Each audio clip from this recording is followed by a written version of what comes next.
বন্ধুরা, আমরা কুরবানির মাংস রান্না করছি। এখানে সব মশলাপাতি আপনাদের ভাইয়া সব দিছে, এটা মাখায় বসাই দেবে বলছে। অনেক মাংস, ওই জন্য একবারে চাপানো গেল না। আমরা মাঝখানে মশলাগুলো প্রথমে মাংস দিয়েছি, তার উপরে মশলা দিয়ে তারপর এটা মাখায় নিয়ে তারপরে আবার এর ভিতরে মশলা দিব, কারণ অনেক মাংস এক জায়গায় মশলাটা সব জায়গায় মিশবে না, সেজন্য এই সিস্টেম করে নিলাম। এখন আপনাদের ভাইয়া মাংসটা মাখাবে।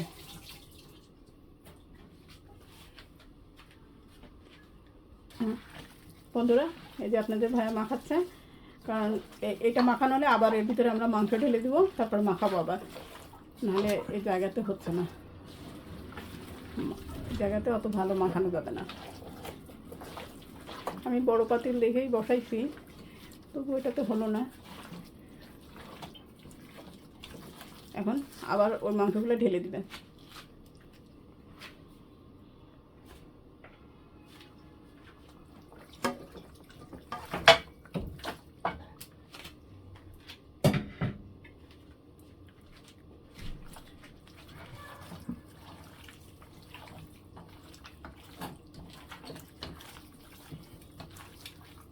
নিচের মাংসগুলো যেহেতু মাখানো হয়ে গেছে, এখন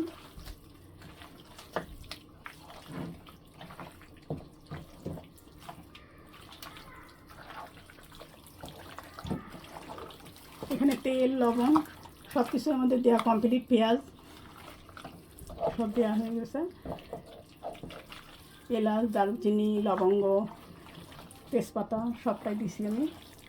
আর এর সঙ্গে একটা রাঁধুনি মিক্স মাংসের মশলা আছে, ওইটা এক প্যাকেট আমি দিছি। ওই মশলাটা আমার কাছে অনেক ভালো লাগে, এই জন্য আমি এই মশলাটা দিছি এখানে।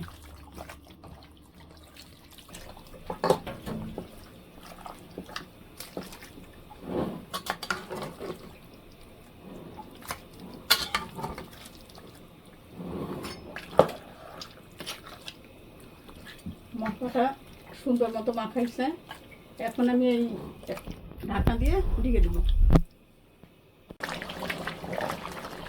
অনেক পানি বেরিয়েছে,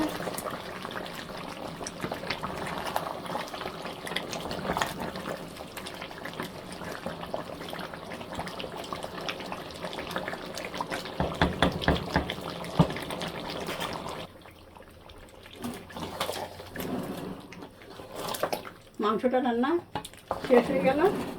এখন চুলাটা বন্ধ করে দিব।